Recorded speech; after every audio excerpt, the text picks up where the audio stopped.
सुख का स्रोत क्या है? हम सुख ढूंढते हैं, परंतु वह हमें मिलता नहीं, क्योंकि हम उसे सही जगह ढूंढ नहीं रहे। सुख का स्रोत वस्तु में नहीं है, वह अपने भीतर है। हम बाहर सुख की खोज करते हैं।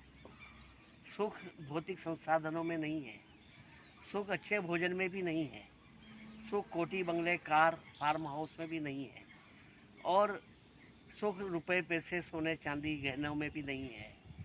सुख हमारे भीतर छुपा हुआ है, क्योंकि हम भविष्य की चिंता में वर्तमान को खराब कर देते हैं, और अच्छा समय उसके लिए हम जो समय हमारा अभी है उसका अनदेखा कर रहे हैं, इसलिए हम दुखी हो रहे हैं।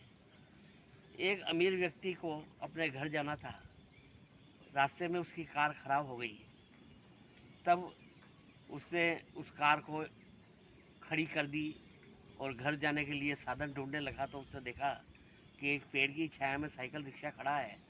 उसमें वो साइकिल रिक्शा चलाने वाला साइकिल के हैंडल पे पाँव रख के सीट पर बैठ करके अपना सर जहाँ सवारी बैठती है वहाँ रख के सोया हुआ है और कोई गीत गुनगुना रहा है।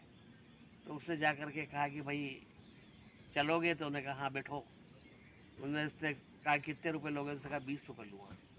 तो वो अमीर व्यक्ति की रिक्शे पर बैठ गया, वह उस रिक्शे को चलाने लगा, साइकिल रिक्शा वाला, और वही गीत गुनगुनाता जा रहा और चलता जा रहा। तब उस अमीर आदमी ने सोचा कि ये व्यक्ति जो जहाँ सोने की भी पर्याप्त जगह नहीं है वहाँ पे भी सोया हुआ गीत गुनगुना रहा था, अब ये इतना कठिन परिश्रम कर रहा है, रिक्शा खींच रहा है तो भी गीत गुनगुना रहा है।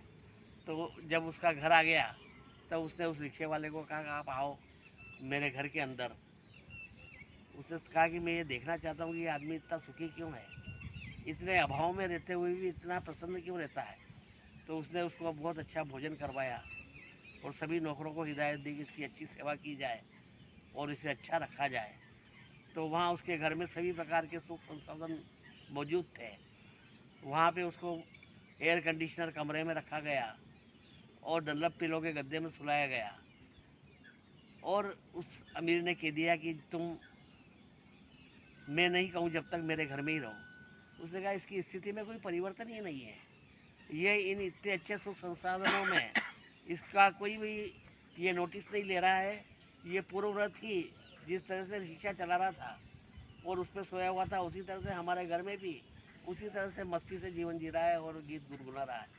तो उसने कहा कि अब इसका परिवर्तन देखना पड़ेगा, अब इसको आदत हो गई है इसी सुख संसाधनों की, अब इसको वापस उसी स्थिति में मैं वापस भेज देता हूँ। तो उसने अपने सेक्रेटरी से कहा कि इसको वापस अपने वहीं छोड़ाओ जहाँ इसका रिक्शा है। तो उसने कहा कि हमारे सेठ जी ने कहा कि आप वहाँ चलो जहाँ। तो उसने कहा ठीक है, जैसा आप कहो उसमें मैं खुश हूँ। और उसके वहाँ चला गया, उस रिक्शा पे गया और वहाँ पे भी वो खुश हुआ और गीत गुनगुनाने लगा। तब सेठ ने उस सेक्रेटरी से पूछा कि इस आदमी का राज क्या है, ये इतने सुख संसाधनों में भी उसी तरह से था जितना उस दुखी पूर्ण वातावरण में है। तो उन्होंने कहा कि ये जीवन जीने की कला जानता है, ये भविष्य के सुखद सपनों को देख करके अपने वर्तमान को खराब नहीं करता है, और जो आज की परिस्थिति है और आज का समय है उसे ही इंजॉय करता है, चाहे वो समय दुखपूर्ण हो चाहे वो समय सुखपूर्ण हो, उनमें कोई भेद नहीं करता है।